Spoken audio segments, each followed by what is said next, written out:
should be going down. Okay, and now it's started. Okay. Cool. All right. So should I just keep this bigger or small? Does it matter? Doesn't matter. But I would watch this to make sure you've got good audio levels happening here. It's picking it up from the Blue Snowball. So what happens if it's too low? I will check it from downstairs and I'll let you know. Okay. Cool. So I'll just hang out here. Yeah. It looks like it might be spiking up really high though. Yeah. So we might just try to take it down a little bit. Maybe a little more than that. I don't know. I'll check it from downstairs. Okay. Yeah.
Sitting close to you, and just introduce yourself to one person that is sitting near you that you don't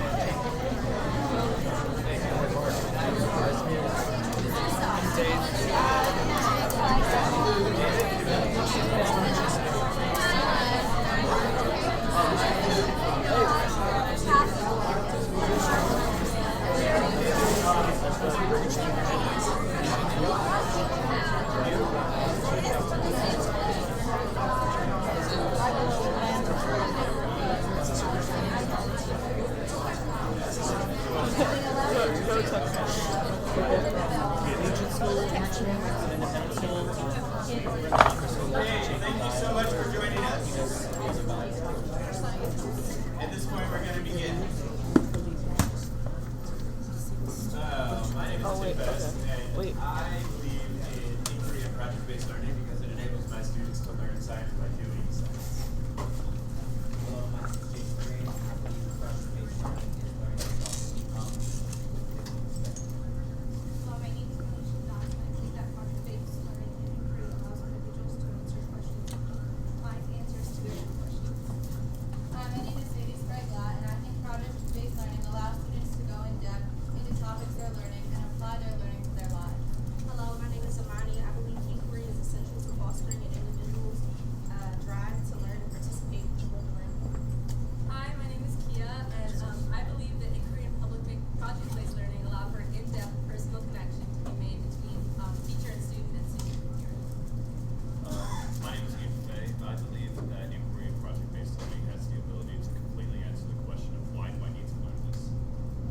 Hi, my name is Rebecca, and I believe that without project-based learning, I wouldn't be half the learner that I am right now.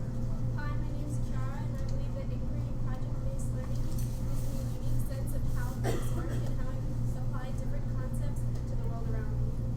Hi, my name is Joshua Block, and I believe that inquiry and project-based learning allows students and teachers to create products that redefine the meaning of school. And we're going to start out by handing you a piece of paper, and students will help distribute this. And we could just say that in this session, you're going to hear from students, and you're also going to be doing a lot of talking and thinking amongst yourselves. So there's going to be a lot of back and forth as we proceed.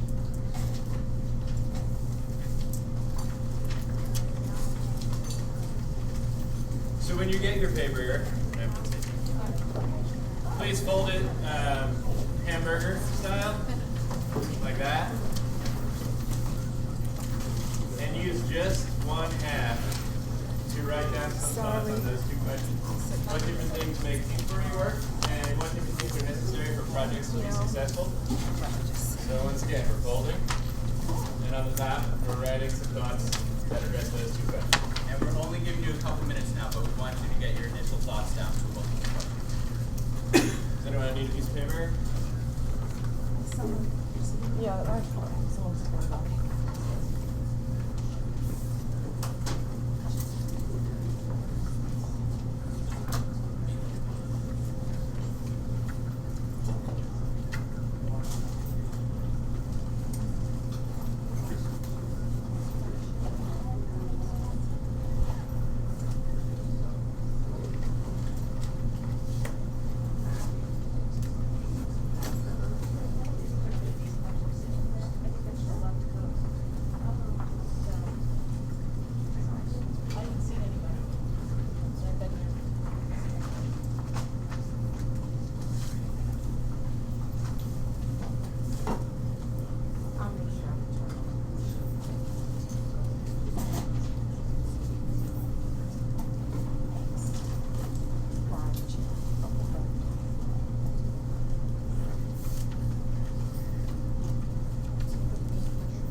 What different things make inquiry work and what different things are necessary for projects to be successful.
The ideas that you have on your page as you hear from students about 4 different examples of inquiry and project-based learning at SLA.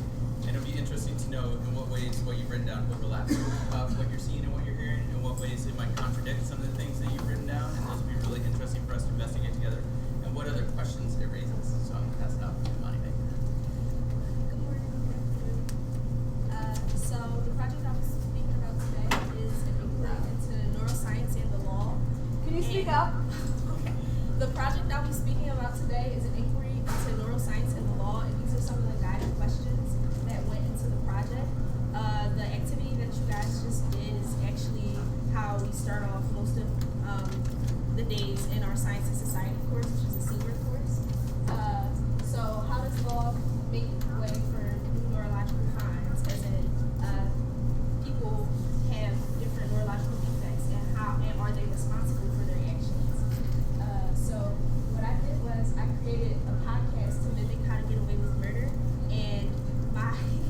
scenario was, can people, how possible is it to plead insanity, and how that's different from pleading a crime of passion? That's what I wanted to investigate, and I actually worked with my friend who is a film director, and we both like the show How to Get Away with Murder, so created a podcast to do it.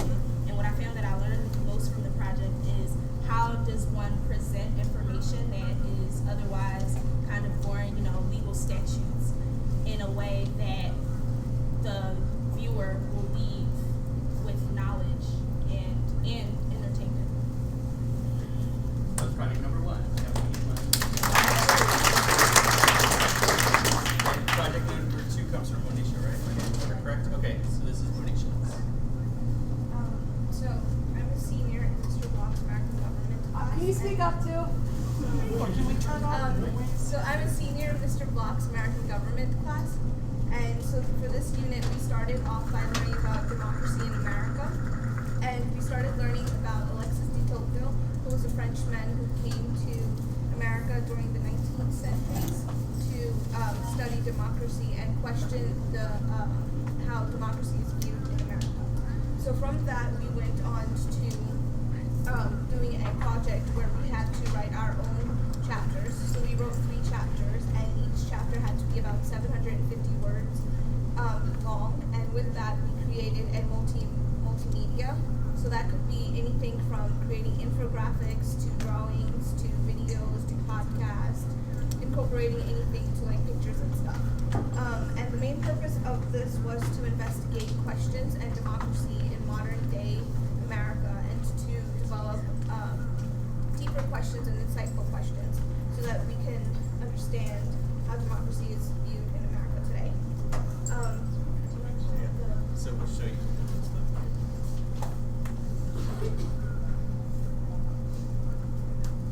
This is the site for where all our projects lies. And it's basically just a website which holds everyone's projects. And once you click on a link, it links you to different projects that the individual kids did. And this is my site, and the 3 chapters that I wrote about was immigration, dream versus reality, and life and poverty. My dream versus poverty site link is about how the American dream, and how over time the American dream has gone from its original meaning to going into being more materialistic things. And I wanted to know that in our society, is it still possible to achieve the American dream, and while it's realistic or not? And the site basically is just text, pictures, more text, quotes created by recitequotes.com, and then that links you to a multimedia, which is kind of like infographics. It links you to my multimedia and the resources that I used. That's it.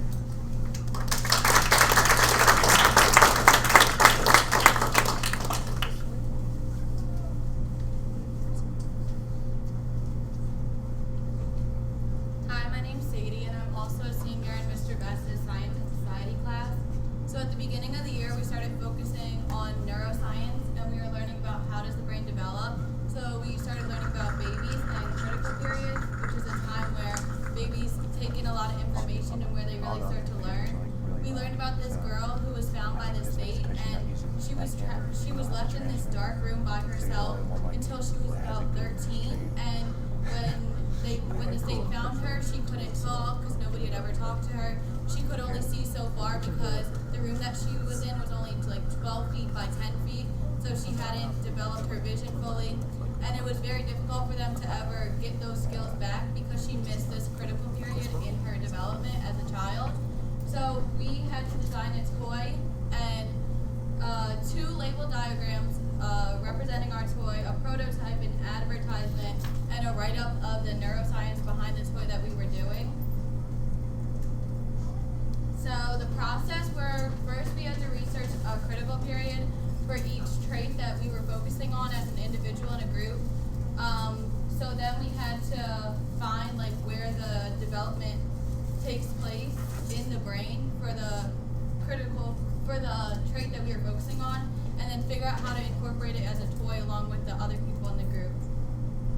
So my group focused on hearing skills, vision, memory, and motor skills. I did motor skills. So what I found out was that it's mostly developed in the cerebellum, and for my toy, I made a lot of lights happen, a lot of things pop up, because babies want to touch things, and to get them moving really helps develop their motor skills. Also, we had to choose a time that we wanted our toy, like an age that we wanted our toy to have. So mine was 0 to 2 years, because all of these traits have different critical periods, so we wanted to make sure that we could incorporate all of them into our toy. And here's one of the diagrams for our toy. Obviously we can't make it light up in a diagram and stuff, but here's basically what we did.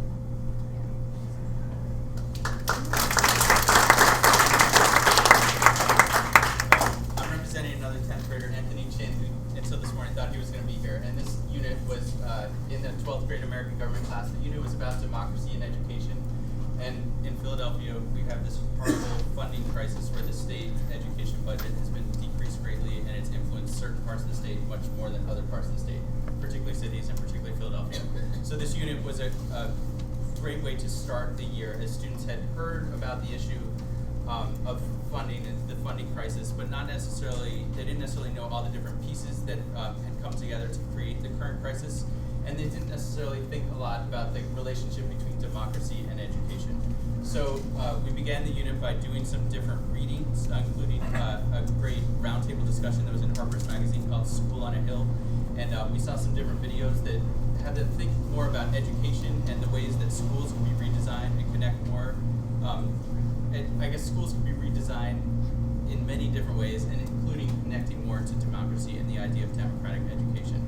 And then once we had, for about 2 weeks, been thinking about both redefining democracy and thinking about democracy in education, students got the assignment, and this is just a screenshot, but I put it up here because, and I could share, by the way, we can share all these resources and different projects with you coming up, but so in their project description, they had some key questions: in what ways does education matter? How should education be redefined or reimagined? And how do our schools reflect upon and affect our city and our society? And then they had to make a digital story, and students, I think, love multimedia and love making movies, but then when it's a digital story, it was a little bit of a challenge, because that's only still images, voice, and music, and it can be words on the screen, but it's not a movie, like it's not filming a movie, but it's making a digital story. So we started talking about the format of digital stories, and I shared a couple model digital stories with them. And then they had their first checkpoint, which was a research checkpoint, where they had to have 24 quotes that were relevant to the topic they were going to focus on, and then they had to comment on it on their Google Doc. And then eventually they had to show me a script before they could even start working on the digital story. So that was an intentional choice, that you can't jump ahead right away and start working on the media until you show me that your ideas are developed and you have a clear argument that you're getting across through your digital story. And Anthony's digital story, well, I'll show you. So then all the digital stories we put up on this website, which we can also share with you. So each one of these is 1 or 2 students working together, and these are all the different digital stories. And the reason to make this website was the idea that this is a unique perspective, young people in Philadelphia talking about education and democracy, and it's a very powerful statement when you look at the stories both individually but all together, what young people have to say about education and democracy and the situation of schools in Philadelphia. And then I'm going to show you a sample of Anthony's digital story. And Anthony worked with Warda, another student, and I'll show you about the first minute or two. And then, like I said, we can share all the links so you can check this stuff out.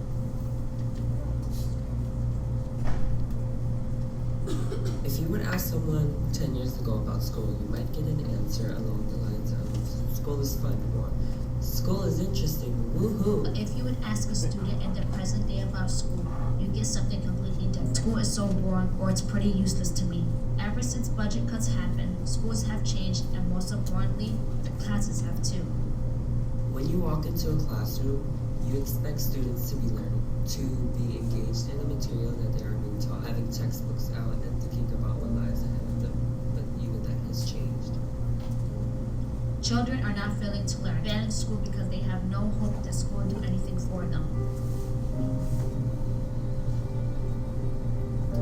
If you ask a typical student, why are you here? You'll get, my mom made me come, or it's the law.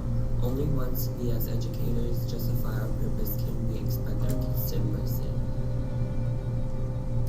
So Schools- I'm going to stop it here. I'm sorry to kind of tease you with it, and we'll share all these. But I just want you to notice that last, slide within their digital story was a quote from one of their readings, and so they all had to incorporate quotes from the different readings. And you can see that it's very professional type production. And part of our motivation that I gave to the students, both for the Modern Day de Tocqueville project and for this one, is this idea that you have something important to say, and don't let your ideas be watered down by the fact that you might post something with poor grammar or an unpolished video. Make it polished so we can very proudly share it and actually have people be very influenced by your thinking and your ideas. So those are the 4 projects we want to share, and it's a lot of information, and you have what's in front of you on a piece of paper. So we're doing our quadrants now? Yeah. Okay, so you have 4 quadrants, and then flip to the back of it with a blank back.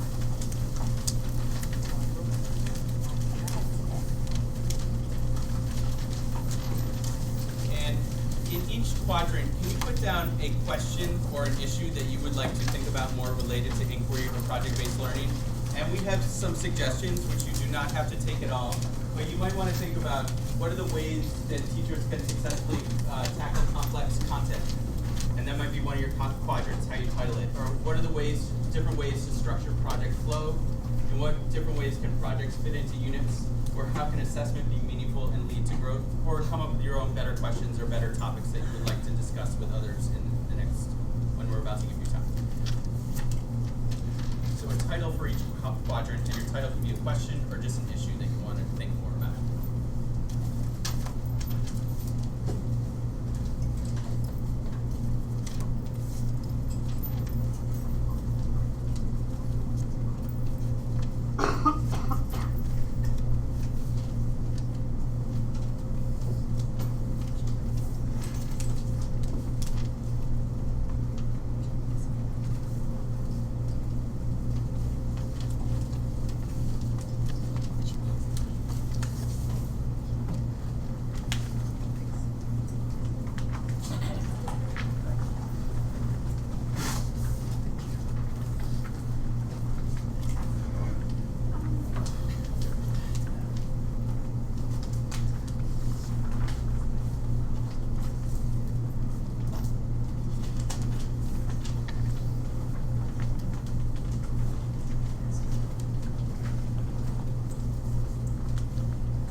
decide how you want to start, and the SLA students are now going to come and infiltrate your groups and sit with you. And these are all big questions and questions that we all struggle with, even those of us that do this every single day. But it's really interesting to start puzzling through them with people who are interested in similar things.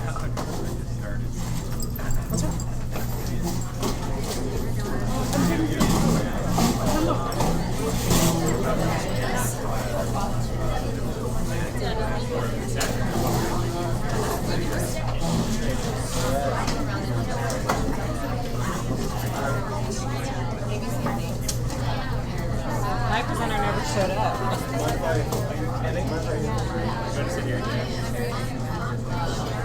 We didn't even know what the question was. We all came in late. share. You pick one. Okay, that's your question. I know it's really distressing.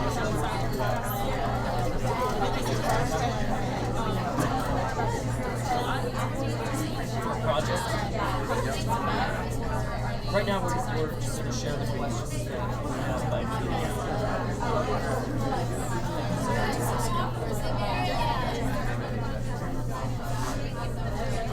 I'll go first. So I said, how do you determine how long to do a project?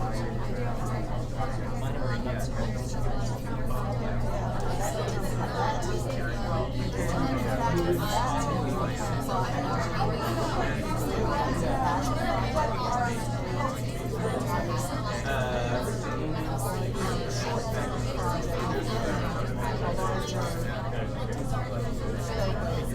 Yeah, that's kind of like my other one. How do you decide what is a project? Well, I guess I'll try. Yeah.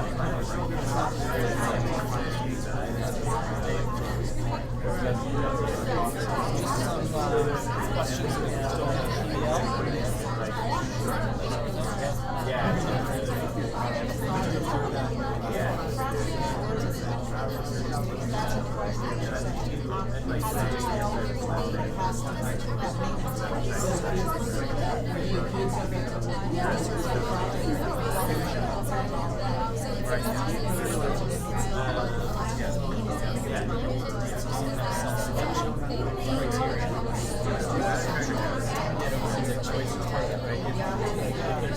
I was like, there's more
And then when the test comes around, you do like a week or two.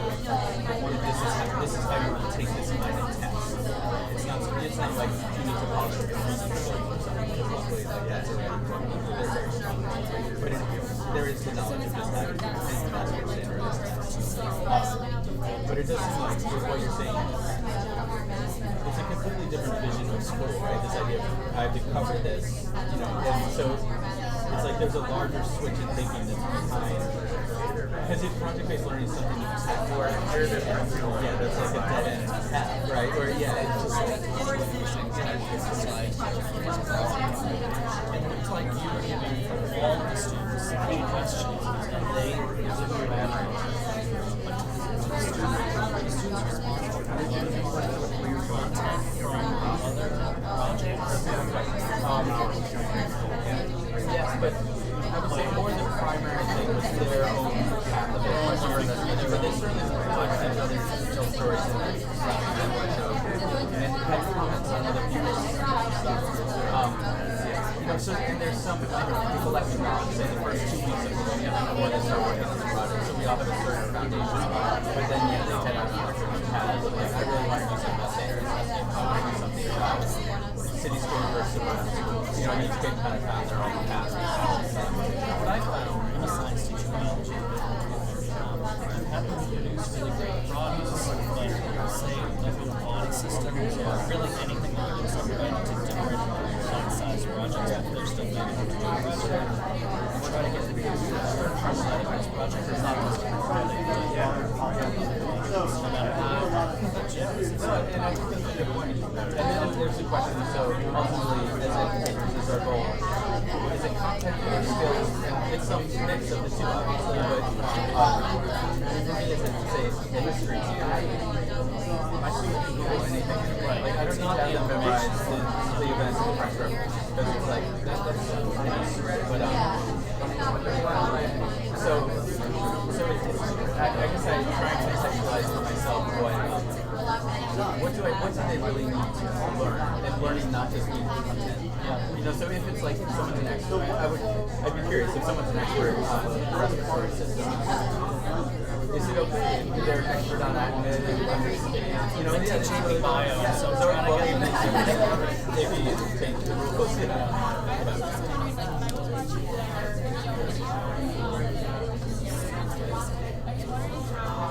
Kids love to do teaching, love to do projects, Right. Well, yeah, they know it wasn't anything with that state. Like, if you didn't get that from it, yes. It's just like,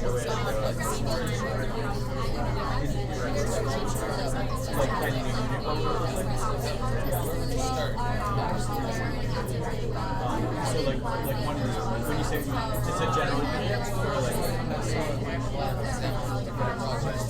what does the whole unit look like? Okay, so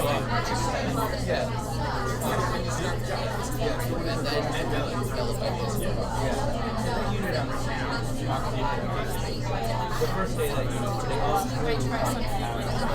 their impressions of academic life. We hadn't talked about anything yet, but I said, with your table, draw a democratic school. But like, just draw what you see. And so we started, so that's raising the issue, and then we started reading different interpretations of the idea of democracy beyond voting. And then, exactly. So those are readings and videos that I've selected. We're doing journal entries and we're writing responses. And then we're having some discussions. And then so we started reading some education theory, more about democracy and education. They mentioned school on a hill, there's a nice round table discussion. And then eventually we're getting to the point like, okay, I'll start another project. And then I'm going to bring things together, possibilities of how they could do. And then eventually they have to do their own research, or what their partner does research. So many people so it kind of, it starts out as a collective exercise, and then moves on towards your group or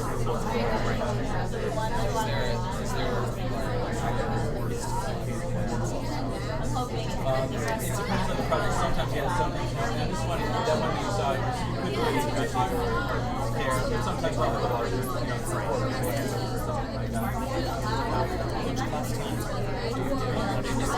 For the project, when we get that point in the unit, when it is working on the project, that is our class. They have a minute of their and the parents will be like looking at or how to incorporate the quotes. So you have the variable layer and then you have the other pieces of it. So it's very much a class thing.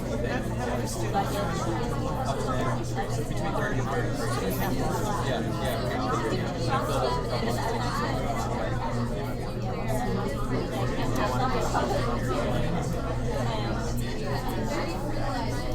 They actually do that.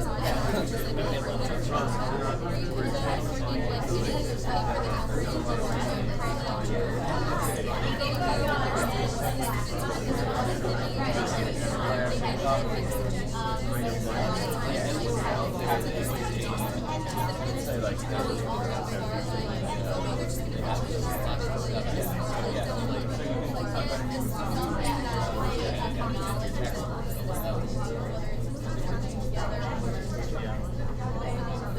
everybody. Part of the benefit of coming to a weekend like this is to get to talk to a lot of different people about a lot of different things. So we're going to encourage you to move somewhere else now, both students and participants.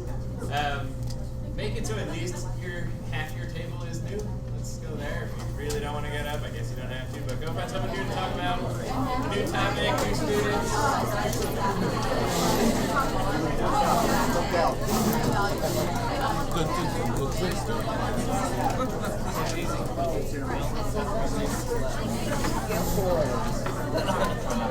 It's really close to the camera.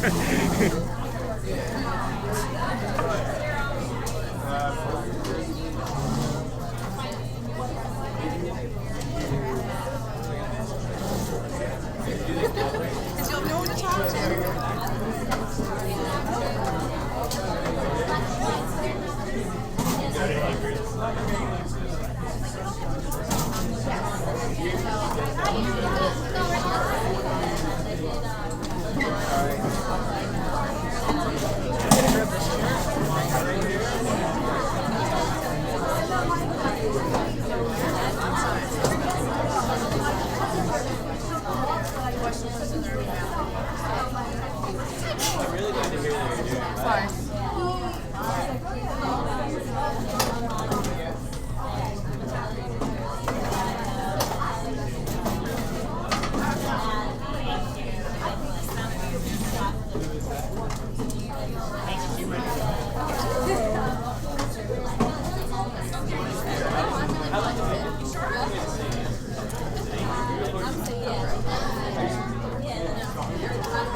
social science leadership. No. I know I totally get that. Like when you think about project-based learning, like how do you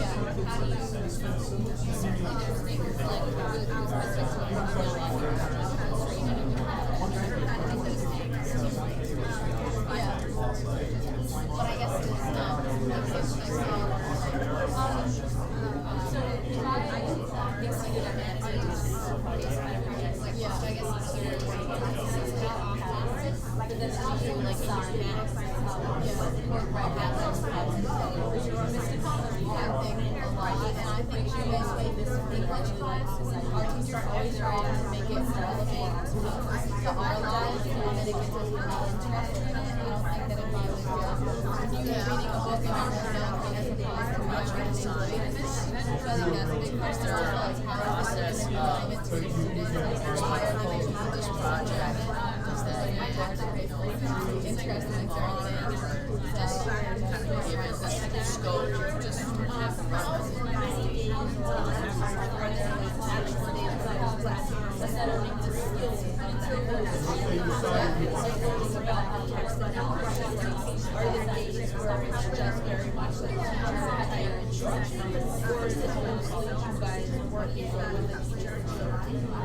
So usually in most of our classes we'll do like a warm-up or an introduction or something like that, and then we'll have a conversation about it. There might be an assignment that the teacher has, and then it's like most of the time it is a teacher facilitating our learning, and as well as like us interacting with like a peer group or something, and then at the end of the quarter is when we'll really get into like big projects and stuff like that. So it's not always we're on our own to do whatever.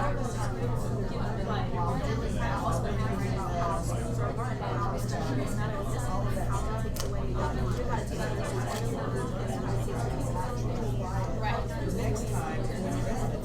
Yeah,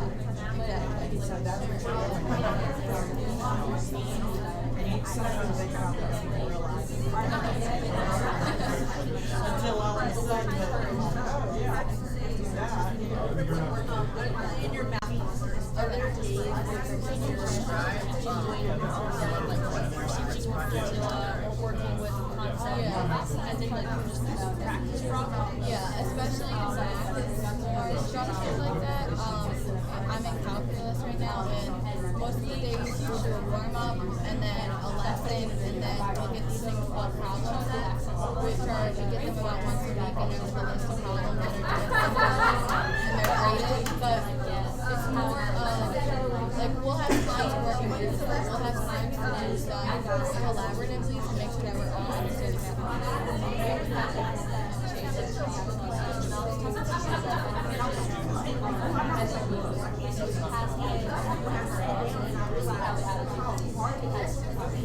It could be inquiry driven.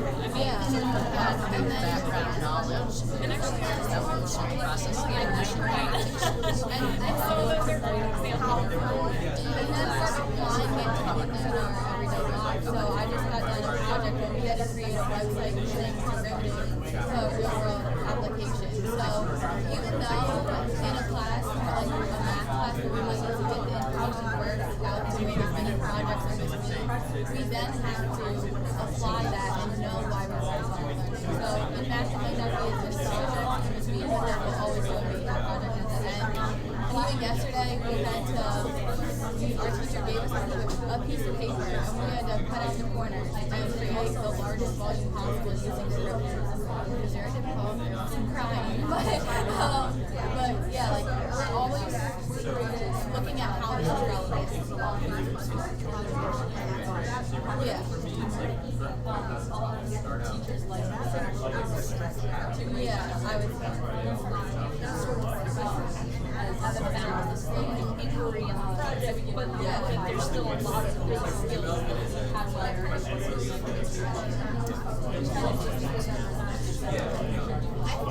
I think about last year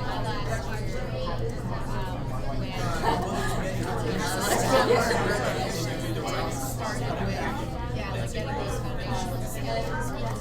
I was always very started and I thought the kids were they weren't, which is fine, and is their work up to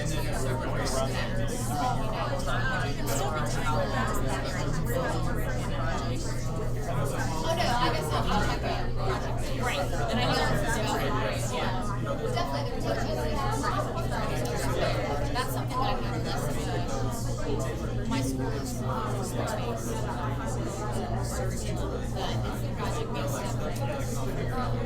My question about the projects was, I know you guys were trying to push for bigger projects.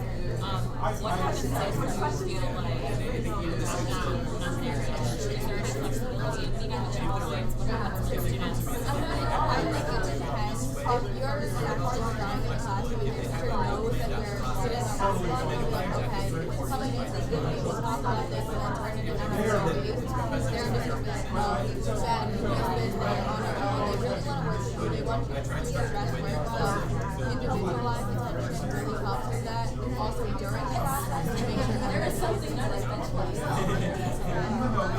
Every teacher has a conversation happening with the other student shares. My teacher's going to help me talk about when we have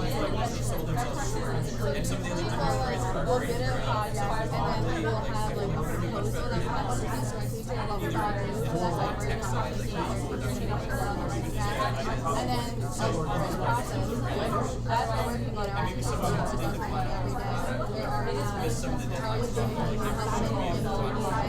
giving courses and my history project that we just were working on, but I start off the day with a different video or article to kind of get us thinking about different things. So just giving them little things, even if it may not apply to everybody, 1 minute warning till one word shuffle around. So wrap up what you're talking about. Also last year, I don't know if you met with Miss Rami, but she's an English teacher for 11th grade and 12th grade, and we did a magazine. Yeah, that was my project. Like, we got in English class, because we got to choose the topic that we wanted to do. So my friend and I, we were focusing on the governor's election because we got to interview one of the candidates. We got to write it to everybody, and we applied it to a lot of teenagers who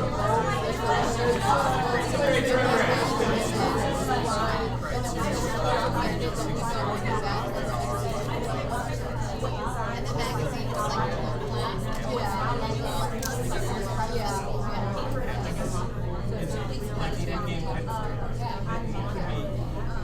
Alright.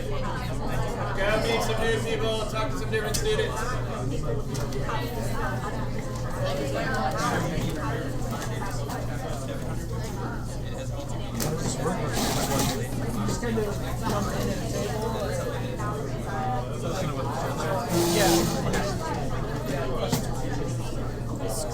Okay, cool, thanks. I'm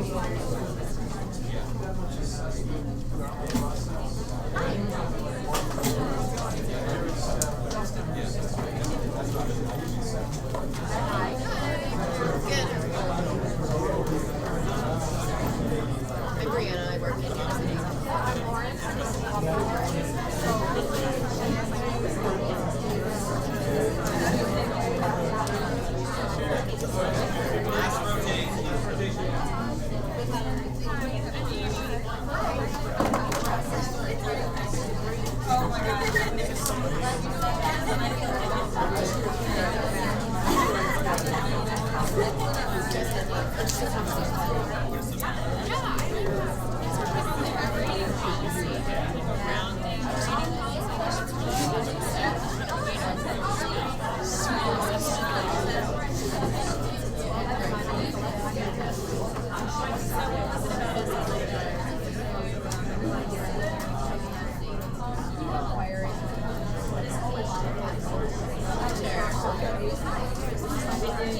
My biggest question that is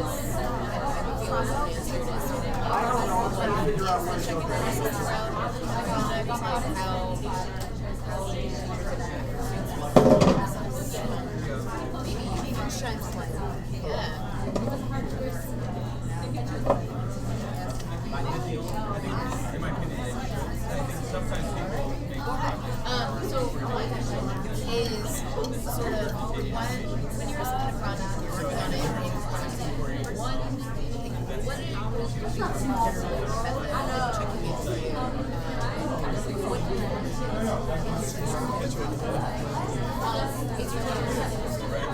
Giving feedback.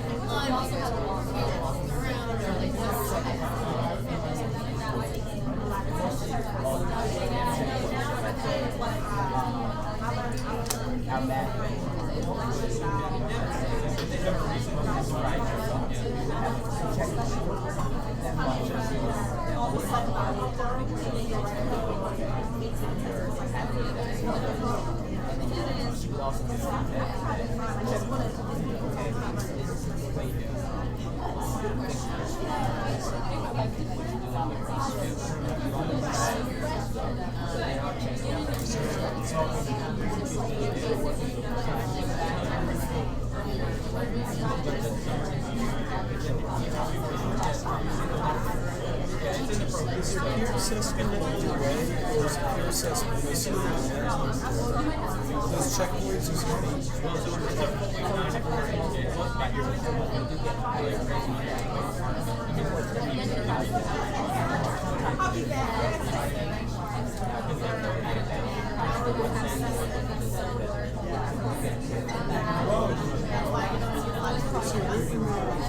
Exposure and through the like dynamics not working, one kid's done, carrying his weight or whatever.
Project-based learning, the idea of assessment is to have an opportunity to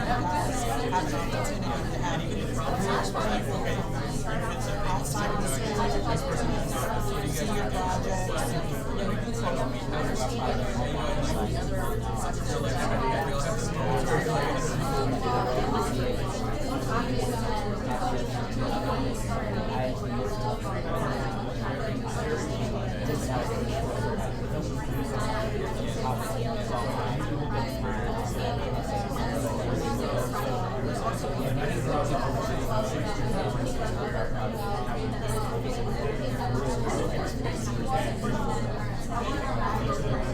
One of the teachers that taught me at the science fair, remember when they had a lot of other scientists coming from the world? Kind of annoyed whenever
But also, we were just talking about like like so before when you were younger, when you were just learning GarageBand, say, or iMovie, and how do people overcome the problem?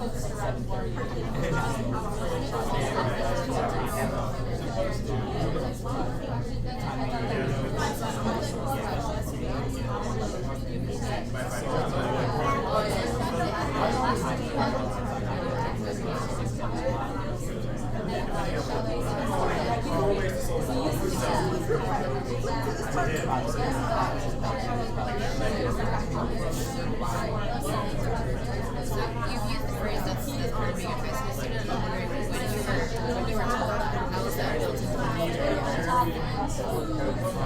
Or is that not from here? That's just you. Oh, that's great. Somewhere along the line, it does. Do you think it's built into the culture here at all, though? Like, do you feel supported by your peers in the same way?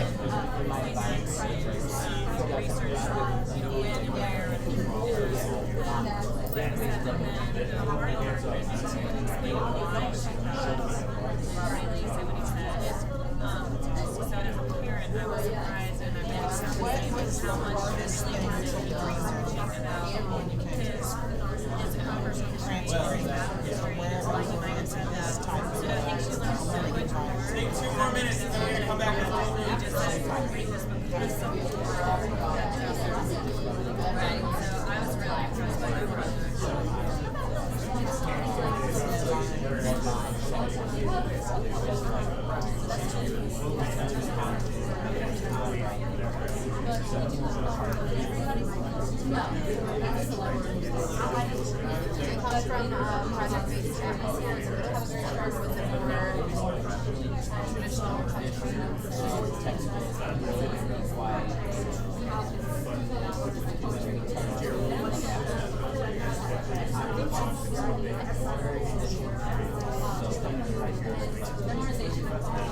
From your traditional middle school to this high school, do you feel like in this environment you are learning as much or required to learn as much as what you did prior to middle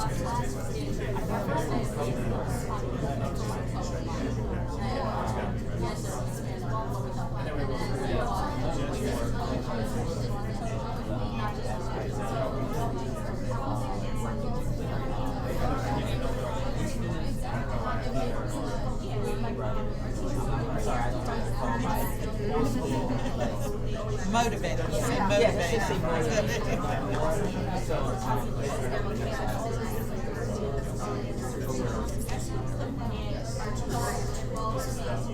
You're in sports teams in school.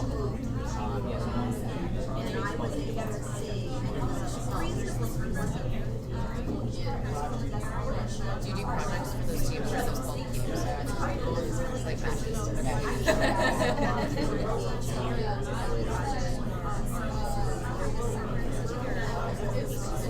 You live in Philadelphia? Met a lot of students that live farther out.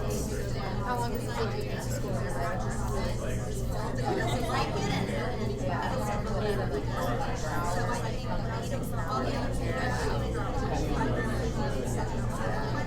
Is it busing or are they?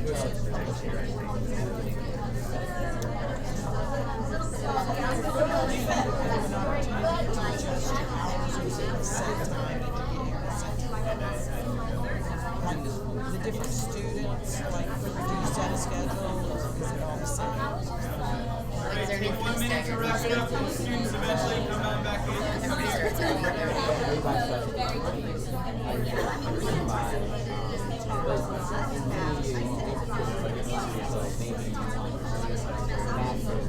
Okay, so it's a progression.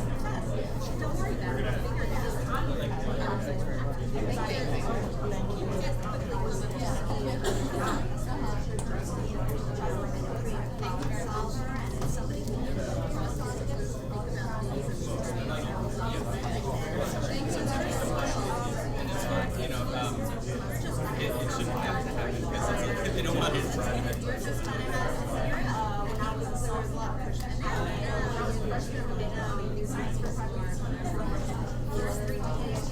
Okay, students, come on back up here.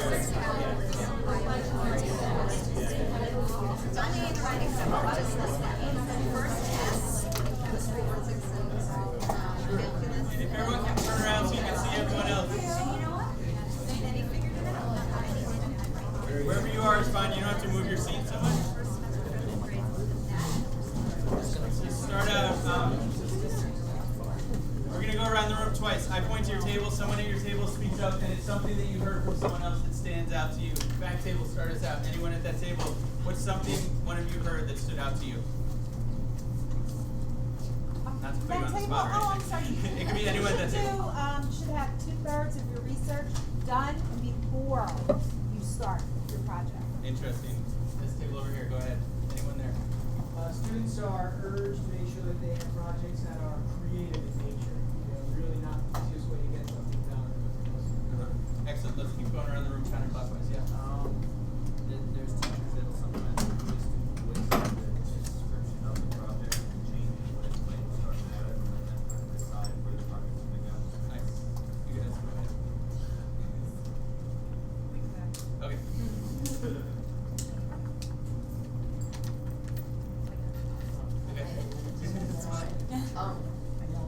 I was just struck by the tools that the students are learning, and the young lady that was here said that she felt like she was going to have all those tools to use later on in life.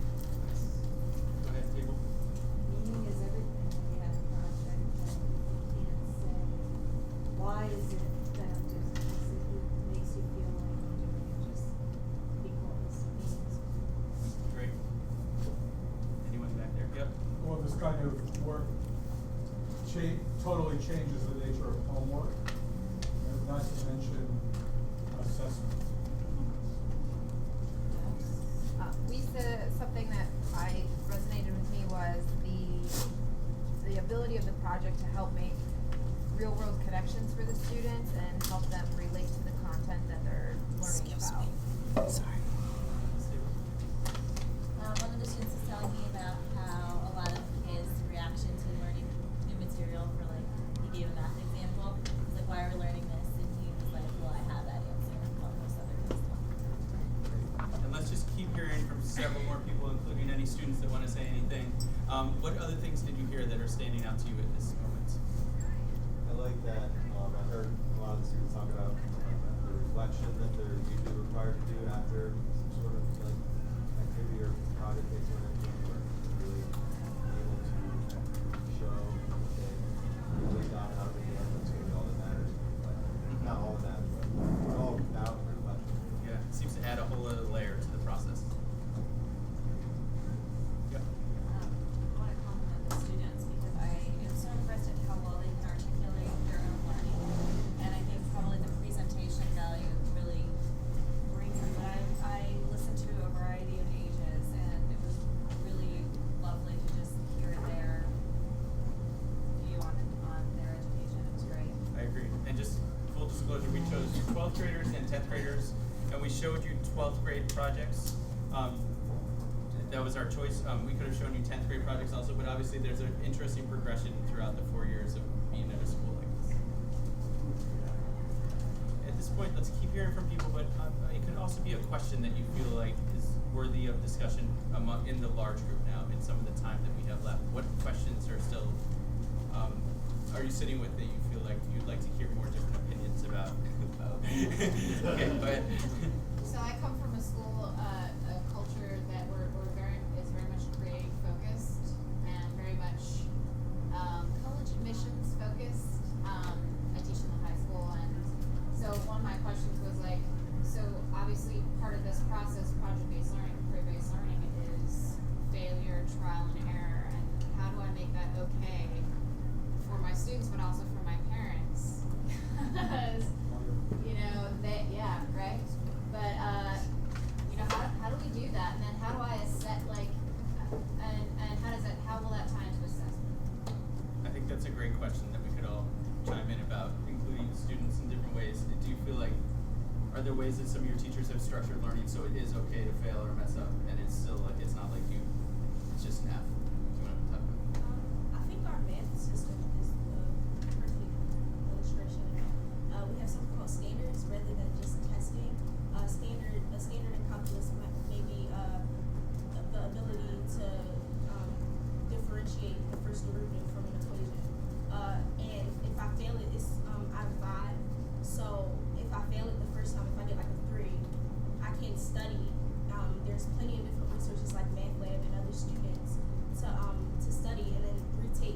We have a lot of retakes. A couple of Spanish teachers at the school, because they do tests as well. They'll give you the ability to retake, but you fill out a form and it says what have you done since the last time you took this standard to prepare to take it again and pass. I think that really helps because, especially in math class, you may not get it the first week. It may take you 2 weeks to learn or a month to learn.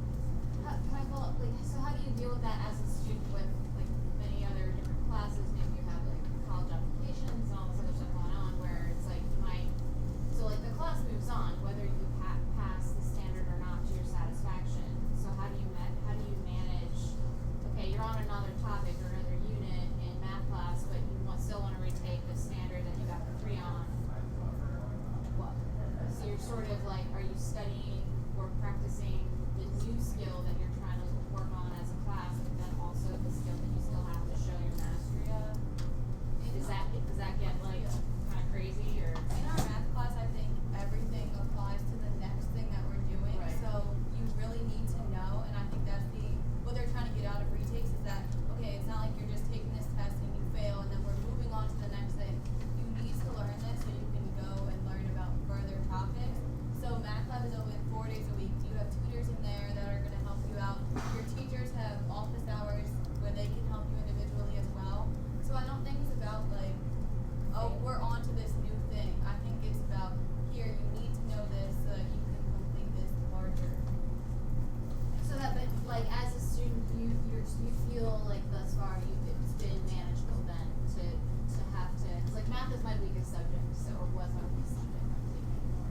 But I would be oh my god, I still haven't gotten this down, and yet, and can you guys have a math lab? Is that run by students? It's run by students and teachers. There's always a teacher in the class in math lab, and when homework is assigned, homework is a little different probably just this year, but normally you get math homework every night, and when it's assigned, the teacher will say, and if you need help with this, it's due in 2 days, but if you need help with this, I will be in math lab on these days, or I'm coming to school early on these days. And I feel like students are able to collaborate with each other. There's been plenty of nights where we had to FaceTime, 7 people on FaceTime, trying to figure out what's going on with this math homework. And on this topic of making failure an acceptable part of the process, I know that for both of us, the ways that we structure projects have many steps built in. And so we can check along the way, has that student submitted a proposal that's going to work for the larger project? And if not, then I know I need to sit down with that student and we need to really conference and figure out a plan how they can revise their proposal before they move on to, say, the production stage of that video or things like that. But there's all these checkpoints where students, I'll speak to this, and where it's I'll look over the proposals and I'll be oh, I really need to talk to that person to make sure that the final product isn't a total flop and that they're getting closer to the requirements that I've set out. So it's a great question. Yes, we're given a lot of freedom with these projects, and I think our teachers acknowledge that, and they aren't, most of our teachers for most of our projects, they aren't going to be oh, here's an example, follow what this person did, make this your title slide, do this. So I think that they acknowledge that we are going to be taking risks, and for some people that might be failing, and for other people that might be that they create their best project that they've ever done. So I think that those steps, those check-ins really help to make sure that you're on the right track, but they want us to take leaps and do crazy things that we might not have ever done before. And they acknowledge that sometimes that might mean that we don't create the best final product, but that we had a great idea. So I think we have time for one more big question for discussion before we get to our closing activity. Does anyone else have a question that they're sitting with that you feel like you would like to hear more from students and other people in the room? Yes? How do you do the day-to-day workshopping in both sides of a long project? What is the day-to-day? Are you asking a teacher perspective? Or a student? Yeah, can we put this out to the room? What are different ways to manage all the conferencing? This is what, am I getting your question right? All the conferencing and just being the teacher for responsible for the whole room. What different strategies do people have for this?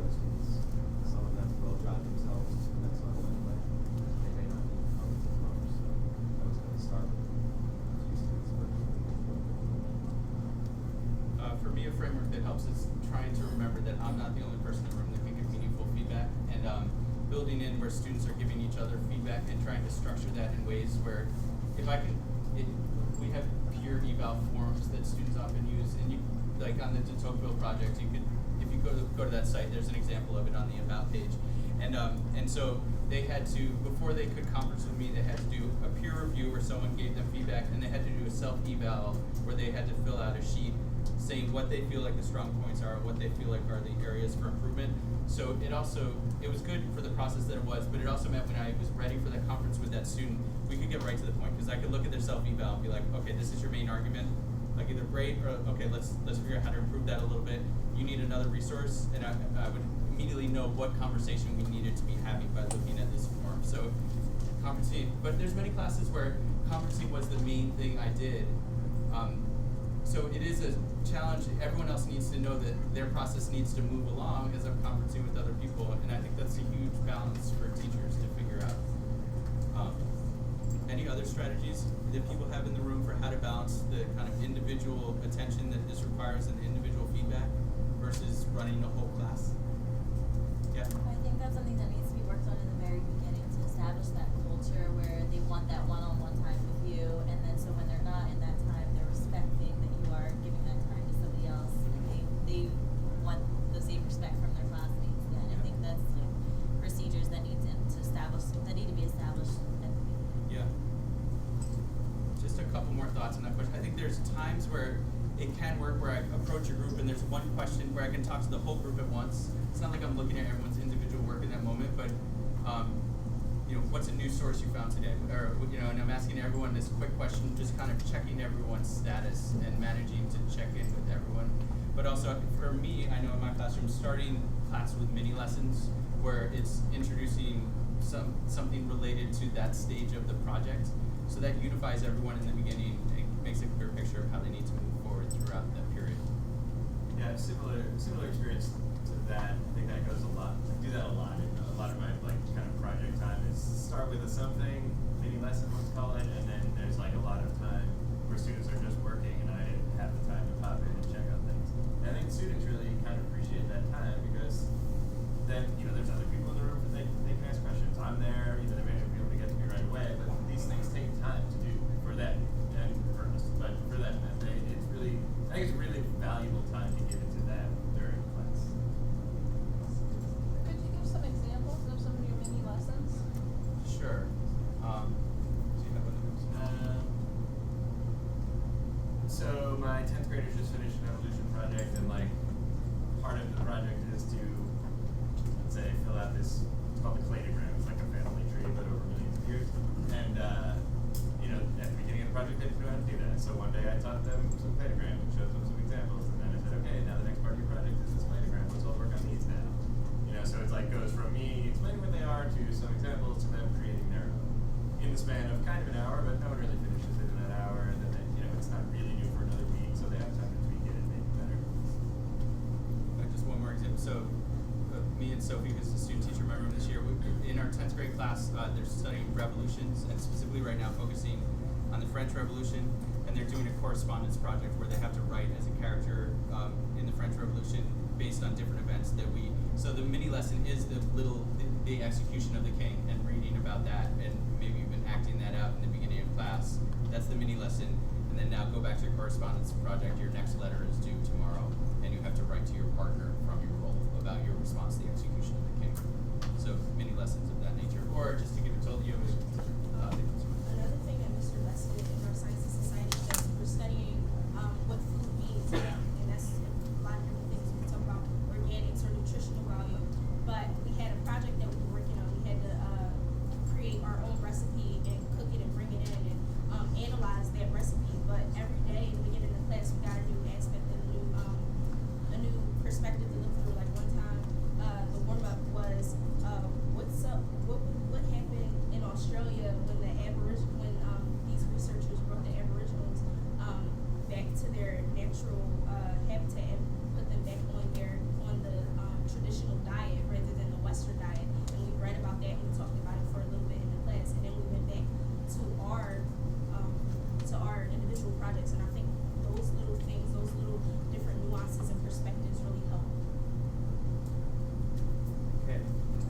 Yeah. Okay, we're going back to your original paper that you had at the beginning of class. Session. What do we call these? Conversations.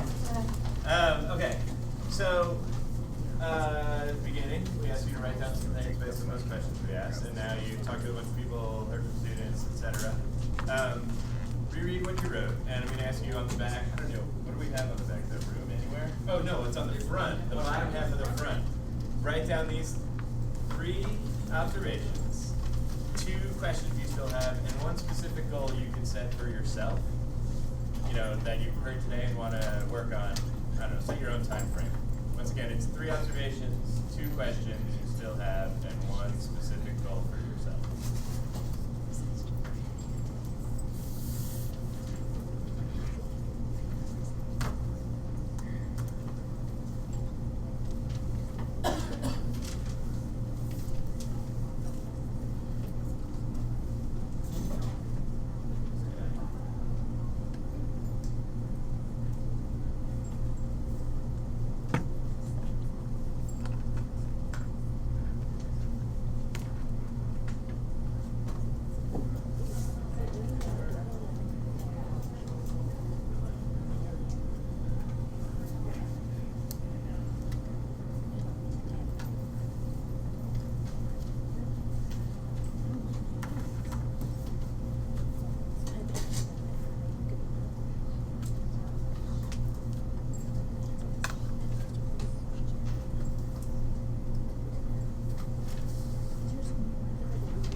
All right, 1 more minute to finish whatever you're writing.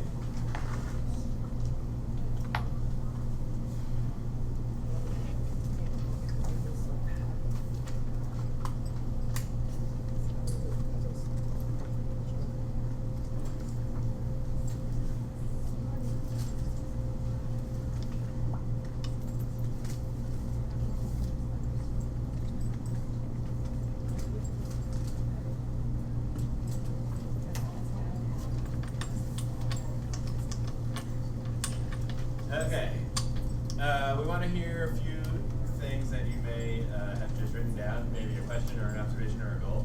We're going to do it Quaker meeting style, which I personally don't know what that is really, but as Josh explained it to me, if you feel compelled to stand up and share something, please do. And if 2 people happen to stand up at the same time, we'll just work it out. All right, who's going first? Am I allowed to even say that? Yeah. Let the Quaker meeting session begin. Okay. Yes. So, one of my overriding observations is that this seems like the kind of high school I would not only have wanted to go to, but I would like to go to school now. And as a teacher, I'm constantly wondering how I can bring my own professional practice to the point where I'm doing my own work in parallel with my students doing their work. So part of my work is helping them learn and do their work. But part of it is I want to learn stuff for myself. It's not merely I want to learn how to teach better. I want to learn the subject better. I want to learn new subjects. I just want to grow as a human in my own way. So the big question I have that I came here with, and still have, is how can I do that? And another nice practice is if you hear something you like, you can stand up and say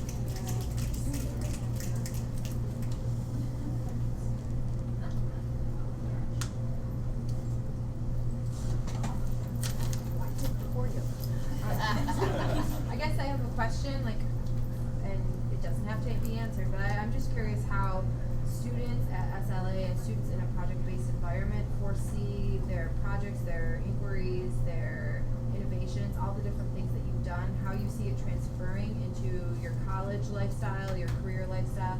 How do you see it overlap? Because college is definitely a shifted mentality from how you're learning now. So I'm just curious about that.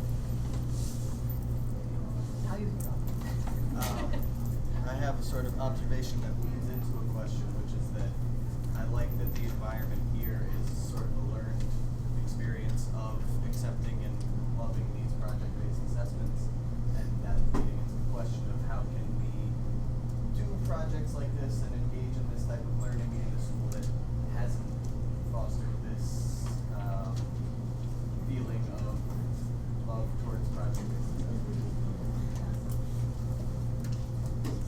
So I just want to reiterate an observation that was already made, and that is how well the students are able to articulate their own learning and the pedagogical process that they've gone through.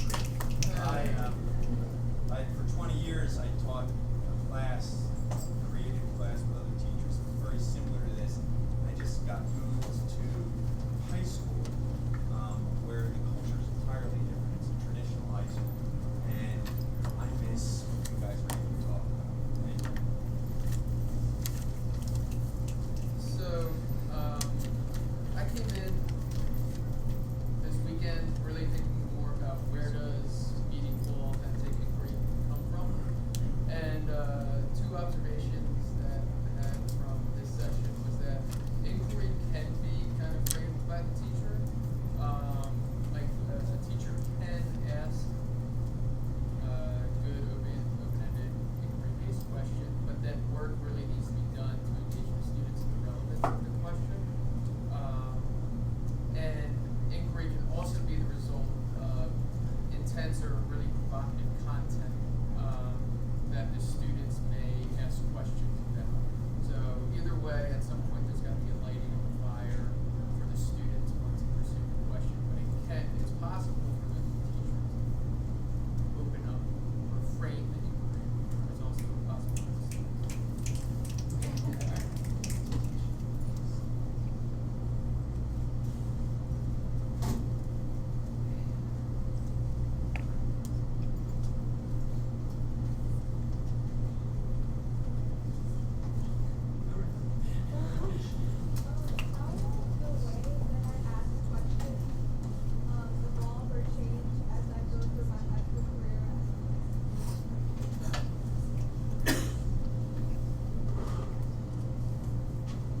I have a big question that I'm struggling with, which is how much freedom do you give a student to pick the project that they work on?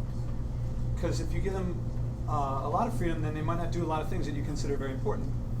But if you don't give them that freedom, they might not have the engagement and the desire to do it. And there's some things I'd like to structure a project so that they do certain things along the way, because I know that if they do certain things, they're going to learn those things. But then if I give them freedom, they might not do those things. So I'm trying to figure out that balance. If after this is over, someone wants to come up and talk to me about that, that'd be great. Yeah, simple answer. Thinking I want to start a PLC in my district and offer teachers credit to come together to get support in writing some PBLs.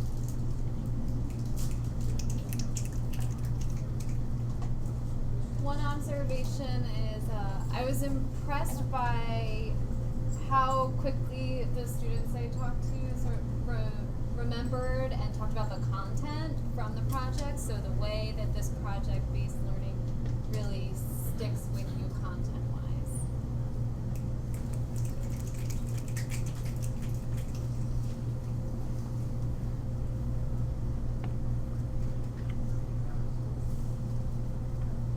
This kind of talks about, addresses the question about preparing for college and how this type of community is obviously different than the one you see in college. And a parent here has a graduate who's at UPenn, and he basically kind of had a rough time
projects and student work and different project examples, we could certainly share that stuff with you. But thank you all very, very much. That was really fun for me,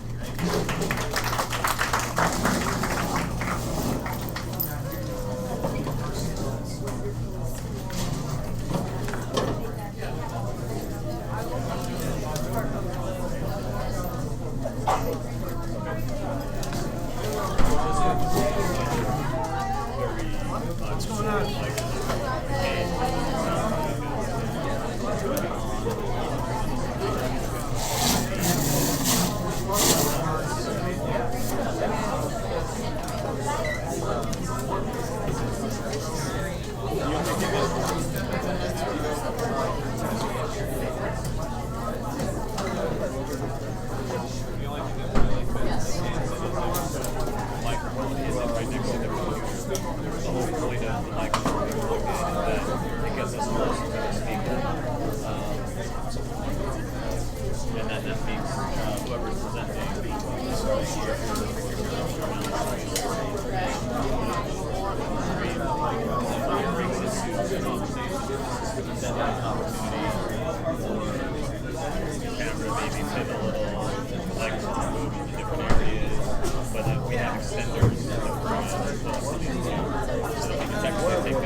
Hey, Internet!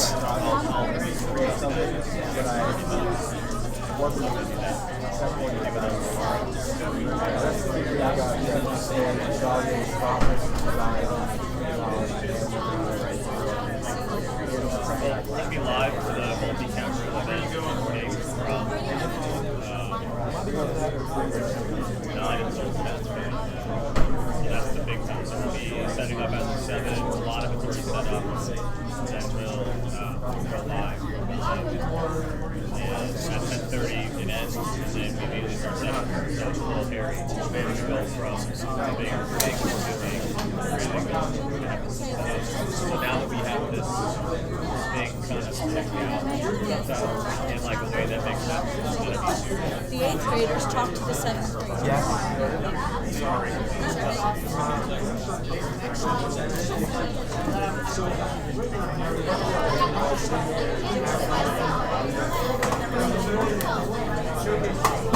You can set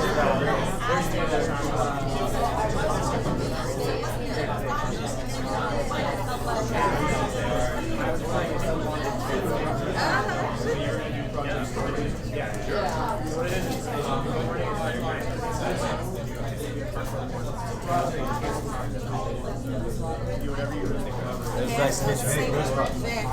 Yes. At around 10:45, we have about 3 to 5 minutes to yeah, like you're gonna be in the demonstration theater and you get together with a group of students up to 8, I think it is. And video, one showcasing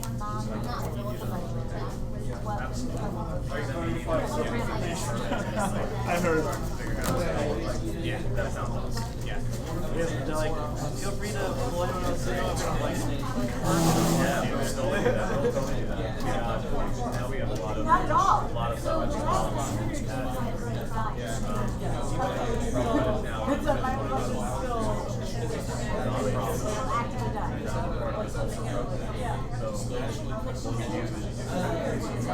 I think we get like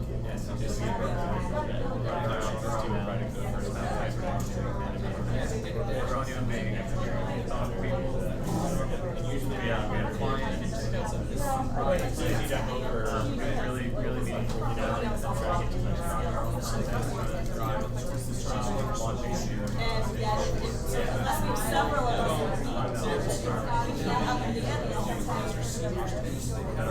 travel to LA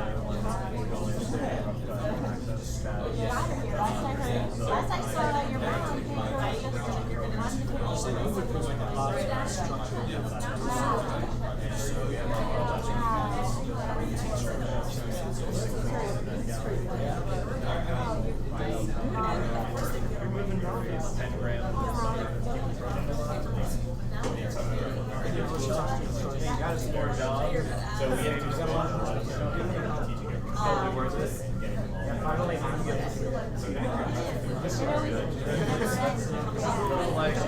started in the middle round.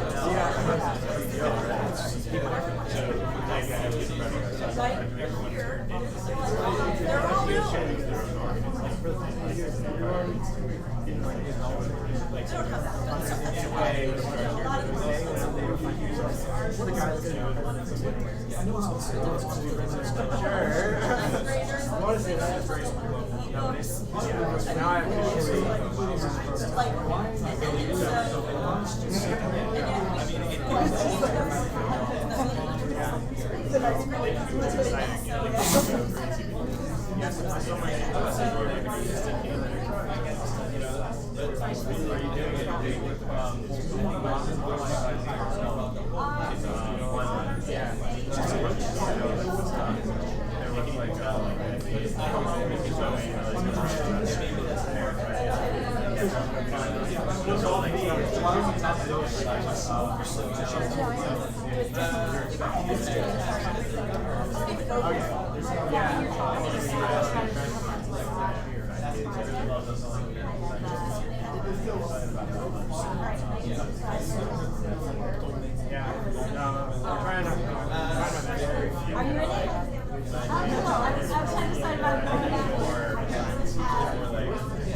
You're doing pretty good. I think he might switch to the ILP.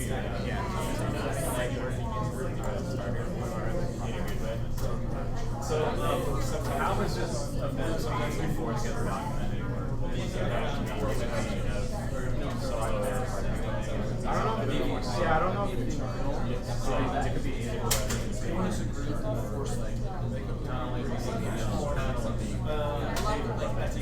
yeah, so that'd be really good. Yeah, when I get home, I'll send an email to you and copy my coach because everyone's in charge of that. It makes it more specific.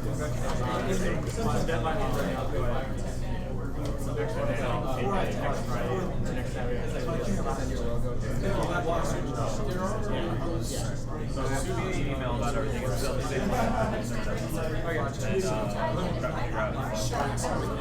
yeah, because they said you have to follow these rules. Yes, I will totally do that. You hanging out for the whole day? At least for my students' presentation. I had to bring some materials over from the TFI. Derek's gonna be here with them. Derek's here? Yeah, I don't know if he's here yet, but